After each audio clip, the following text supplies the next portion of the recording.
Hai penonton hemat, di kesempatan kali ini Erika mau ceritain alur cerita animasi 3D Abominable diproduksi DreamWorks Animasi dan Frill Studio, dirilis 7 September 2019. Simak cerita. Film ini menceritakan tentang remaja bernama Yi yang menemukan makhluk putih besar di atap apartemennya yang berada di Shanghai. Yi pun memberi nama makhluk ini dengan sebutan Everest. Yi dan kawan-kawannya pun berjalan jauh hingga ke titik tertinggi bumi untuk mengantar Everest pulang. Di sisi lain, Everest pun diburu oleh pengusaha besar bernama Tuan Bernice. Nah, simak cerita untuk lanjutannya. Penasaran? Yuk capcus!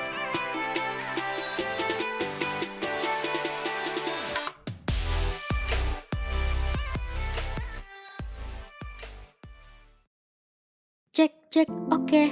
Di scene awal film kita ditunjukkan ada tangan berbulu putih yang membuka pintu. Dia pun langsung pergi ke sebuah tempat dan bertemulah dengan seorang wanita berambut oranye. Wanita ini adalah dokter hewan. Dokter ini bernama Dokter Jara dan dokter langsung ketakutan melihatnya dan memencet tombol merah. Di sisi lain, makhluk ini pun panik dan berlari sangat kencang untuk kabur dari tempat ini, namun terhalang oleh pagar listrik. Dokter Jara pun mendekatinya. Namun yang terjadi, makhluk ini pun marah dan langsung kabur ke perkotaan. Makhluk ini pun akhirnya naik ke atap apartemen miliknya dan melihat sebuah papan iklan Gunung Everest. Mungkin ini tempat dia tinggal. Esok harinya nampak sebuah keluarga dan sesosok gadis cantik ini adalah Yi. Yi pun pamit kerja demi mendapatkan uang. Yi menjaga anak si Heli guguk, lalu mengasuh bocil-bocil creepy yang resenya minta ampun. Tugas terakhir Yi membuang sampah. Setelah tugas selesai, Yi pun dibayar langsung dan berniat pulang. Di tengah perjalanan, Yi pun bertemu tetangganya tuh yang suka pamer di sosmed. Dia adalah Jin. Yi pun akhirnya sampai apartemennya dan bertemu si Peng. Peng ini adalah adik sepupunya si Jin. Malam telah tiba, Yi pun terbangun dari istirahatnya. Lalu Yi langsung ke atap apartemennya untuk ke base camp dan melihat foto-foto pemandangan yang sangat indah, di mana ayahnya dulu ingin mengunjungi tempat ini. Lalu Yi berhayal suatu hari nanti bisa mengunjunginya. Dan Yi pun mulai menabung di pas bunga. Tapi benda yang paling berharga bagi Yi adalah biola peninggalan ayahnya. Lalu Yi bermain biola, namun kaget ada helikopter datang dan Yi pun terhempas bersama biolanya. Yi pun ingin mengambil biola itu, namun melihat tangan besar berbulu putih dan Yi mengambilnya menggunakan stick. Namun biola itu bergesek sehingga membangunkan si makhluk besar putih itu. Tiba-tiba helikopter datang, makhluk itu pun ketakutan dan Yi membantunya untuk bersembunyi. Setelah bersembunyi, makhluk ini pun tertidur pulas. Pagi telah tiba, Yi melihat tangannya terluka, lalu Yi bergegas untuk mengobatinya. Yi tersadar makhluk ini adalah Yeti yang berasal dari Gunung Everest. Dirasa kurang aman, Yi pun bergegas untuk mengambil sehelai kain dan menutupinya. Lalu Yi merubah tempat itu menjadi tampak lebih indah. Di sisi lain, Yeti ini pun kesakitan karena lukanya. Lalu Yi menghiburnya dengan cara memainkan biolanya. Ketika Yi memainkan biolanya, Yeti pun bersenandung dan mengeluarkan cahaya biru, sampai-sampai menghidupkan kembali bunga Yi yang telah mati. Mungkin dia punya kekuatan tersendiri. Lalu Yeti melihat ke papan iklan di luar dan Yi bertanya, "This is home." Yeti menjawab dan meresponnya. Yi nampak senang sekali melihat Yeti meresponnya. Karena Yeti itu susah ditangkap, Tuan Bernice pun marah-marah dan segera menyuruh anak buahnya untuk mendapatkan Yeti. Lalu scene berpindah. Yeti ini pun melihat semua foto-foto indah milik Yi. Lalu dia terbangun dan sangat amat senang karena lukanya sudah sembuh. Dan saking senangnya dia melompat dan melihat sebuah AC. Yi pun baru pulang dan seperti biasa si Peng ngajak main basket tapi menolaknya. Yi menyuruh Peng bermain bersama neneknya yang bernama Nai Nai. Peng dan Nanai pun berlari untuk melihat jendela. Ternyata AC milik Nanai hilang. AC-nya dimainin sama Yeti ini karena Yetinya suka yang dingin-dingin. Scene berpindah ke Jin dan Peng yang menyusuli ke atas atap. Mereka berdua terkejut melihat sosok putih besar berbulu bersama Yi. Yi berusaha menjelaskannya, namun si Jin telah menelepon polisi duluan.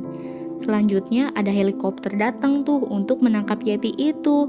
Yi pun menyuruhnya pergi, namun yang terjadi, Yeti itu pun membawa Yi pergi bersamanya. Akhirnya Jin dan Peng menyusul Yi. Ketika hendak kabur, Yeti dan Yi malah terkepung helikopter dan terjebak di gedung tinggi. Mereka pun siap ditangkap. Namun ada kesempatan karena gedung cahaya memancarkan kilau. Dan petugas pun mulai kehilangan jejak mereka berdua. Ternyata mereka berdua bersembunyi di dermaga dan Yi pun langsung menyuruh Evers untuk melompat ke kapal biar Evers cepat pulang. Lalu Yi melihat Evers sangat kebingungan dan Yi akhirnya menyusulnya untuk mengantar Evers pulang. Dan gak hanya Yi, Peng juga ikut mengantar Evers. Dan yang paling lucu lagi ada nih si Jin. Jin punya rasa tanggung jawab yang kuat, jadi Jin ikut mengantar mereka. Di sisi lain, Tuan Barnis pun marah-marah kepada Kapten dan Dokter Jara karena nggak bisa ngedapetin Yeti itu. Lantaran Tuan Barnis malu takut ditertawakan juga. Tuan Barnis sudah berjanji kepada seluruh dunia untuk menunjukkan Yeti itu. Lalu Tuan Barnis meminta tolong kepada Dokter Jara untuk mencari Yeti itu secepatnya. Scene berpindah ke Yi yang sedang menggambarkan peta untuk perjalanan menuju Gunung Evers. Lalu mereka semua pun sampai di sebuah pelabuhan. Gak mau diketahui orang banyak, mereka ngumpet di kotak yang isinya soda. Tapi masalah besar pun tiba. Mobil itu pun pergi dan berjalan jauh. Lalu di dalam perjalanan, si Evers sama si Peng kebelet pipis dan akhirnya mereka terjatuh ke sebuah jurang. Peng dan Evers berlari ke tengah hutan, lalu mereka semua kelaparan tuh. Dan Evers mengeluarkan senandung, terjadi lagi keajaiban, tumbuh blueberry yang sangat besar-besar. Peng langsung melahapnya. Tapi di sini masalah besar terjadi, blueberry-nya menjadi sangat besar-besar dan bisa meledak. Karena panik, mereka semua lari dong. Dan akhirnya mereka nggak bisa lari karena terserang oleh hujan blueberry itu. Malam hari telah tiba. Yi pun menyangka kalau Evers ini masih anak-anak. Dan Yi pun menjelaskannya pakai batu. Dan benar aja tuh, si Evers ternyata masih anak-anak yang merindukan kasih sayang orang tuanya. Lalu Yi bertekad untuk mengantarnya sampai ke rumahnya. Esok paginya, Jin dan Peng melihat Yi bermain biolanya di samping Evers. Mereka berdua sangat terkagum. Lalu mereka menghampiri Yi dan memujinya, permainan kamu bagus sekali Yi. Akhirnya Tuan Barnis dan pasukannya pun telah tiba di dermaga dan mereka langsung mencari Yeti itu, namun tidak ada hasilnya. Kecuali mereka menemukan kaleng-kaleng soda yang telah pecah. Akhirnya mereka mengikuti kaleng itu dan telah tiba di hutan, mereka hanya nemu kaleng. Scene berpindah ke Yi dan kawan-kawan yang sudah sampai di Pergunungan Kuning. Pemandangannya bagus banget ya. Lalu si Evers dan Peng lari ke atas duluan dan Peng bertemu sama Drone. Drone ini ternyata punya pasukannya Tuan Barnis. Karena bingung cari jalan keluar, akhirnya Evers bersenandung dan membuat bunga dandelion menjadi raksasa. Akhirnya mereka pergi, lalu Jin tertinggal. Dan Jin berteriak ke mereka, bertemu di sungai desa itu. Ketika Jin ingin kabur dari base camp, Jin melihat Dokter Jara merencanakan ingin mengambil Yeti dengan cara kekerasan dan menjualnya. Ternyata yang jahat itu Dokter Jara. Lalu Jin langsung pergi untuk mencari Yi. Walaupun Jin penakut, tapi dia baik hati. Lalu Jin menerobos kegelapan.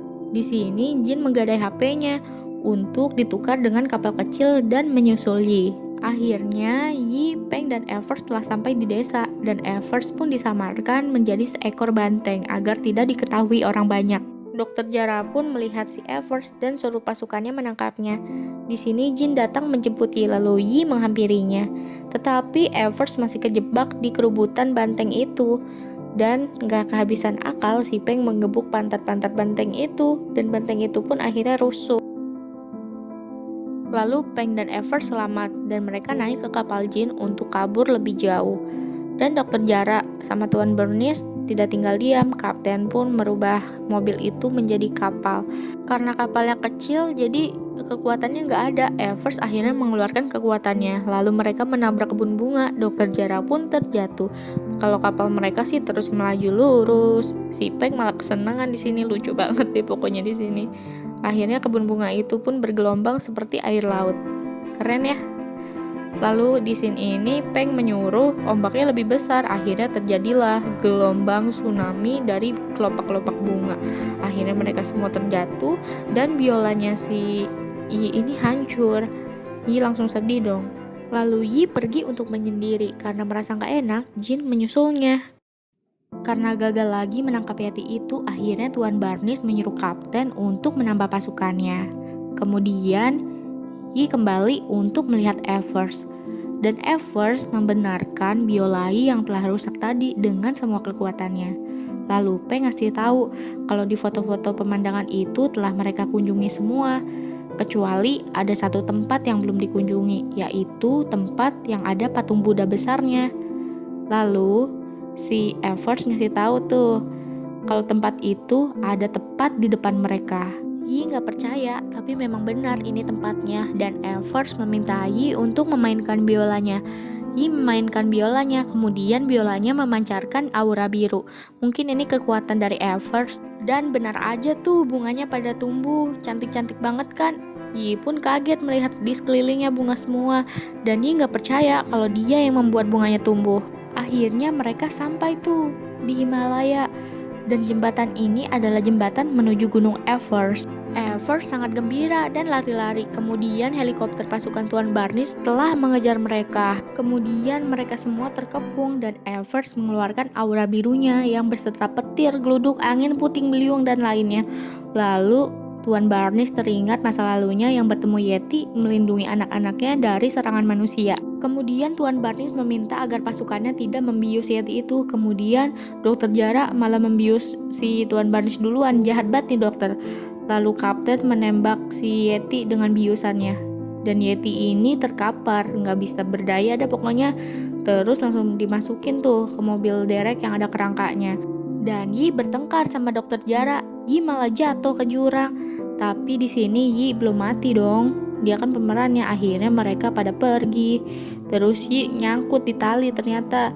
Yi pun akhirnya berusaha untuk naik ke atas. Akhirnya Yi berhasil, lalu Yi memainkan biolanya dan memancarkan aura petir yang sangat kilat kali dan membangunkan Evers. Evers pun terkejut dan marah.